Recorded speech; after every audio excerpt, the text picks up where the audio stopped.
son and I were driving through Missouri City, Texas, right outside of Sugar Land. There's this abandoned house.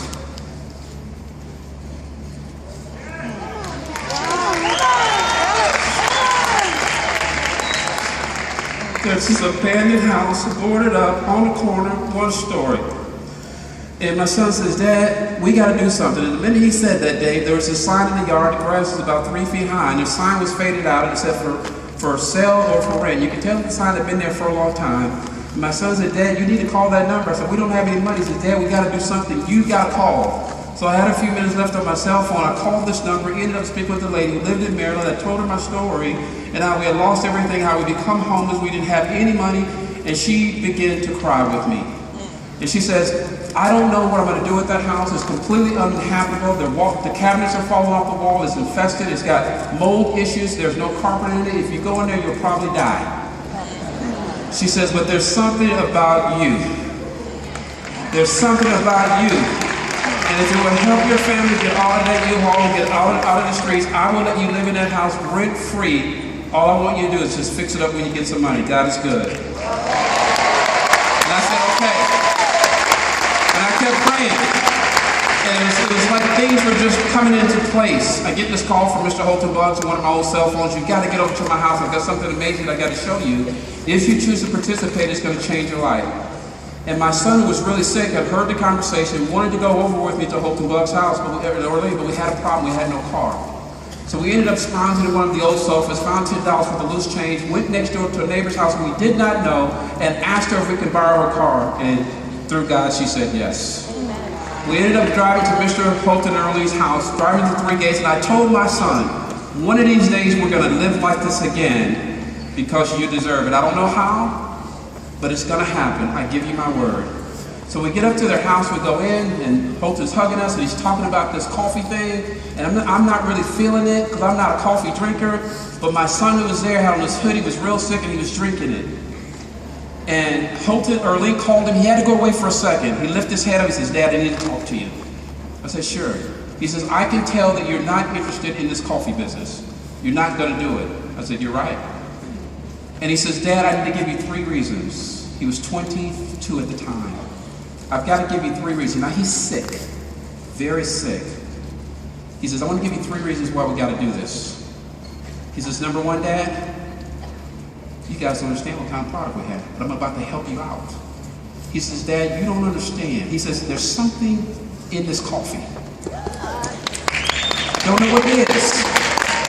But whatever it is, Dad, it's going to help a lot of people because it's helping me right now.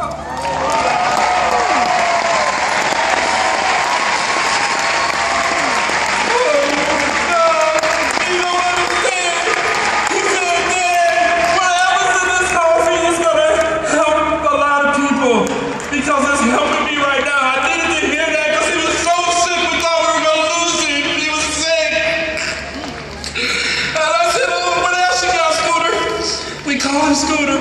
He says, Dad, I know we lost everything. He says, Dad, but I got something I want you to know. Dad, I love you still. I still believe in you. You are my dad. You're still my champion. And I know you can do this. I know you can do it, Dad. You gotta bring it back. You gotta get us back on top. Dad, you can do it. You can do it. I said, okay, Scooter, what's next? He says, Dad, we've known Holton and Early for a long time. They never lied to us. And Dad, they will help us. They will help us. Holton came out of the room. I was crying, and he said, what do you want to do? I said, Holton, I just want my son to see me as a champion. One more time in my life. I'm not getting any younger. You tell me what to do, I'm going to do it. And guys, we got in the business. We didn't even have the money to get started. I didn't care. I was going to do whatever's necessary, sort of hurt anyone or breaking the law. I was going to show my son that I was still his champion. The greatest gift in my life has been my son. I thank God for him every single day. The greatest blessing in my life, because sometimes you get both. If you have favor, I know that I have favor. The greatest blessing in my life has been Holton and Earlene Buggs. I want to close with this. This is so important. When I was going diamond, Holton and I were going back and forth. I texted him, I said, I'm so sorry. It took me so long. And he made me feel so good. Because this is what he said. LG, success is never late. It's always right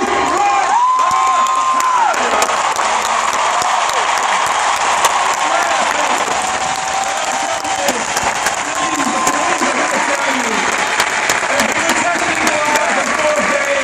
In January, we were sending these messages back and forth. And finally I had a chance to talk to him.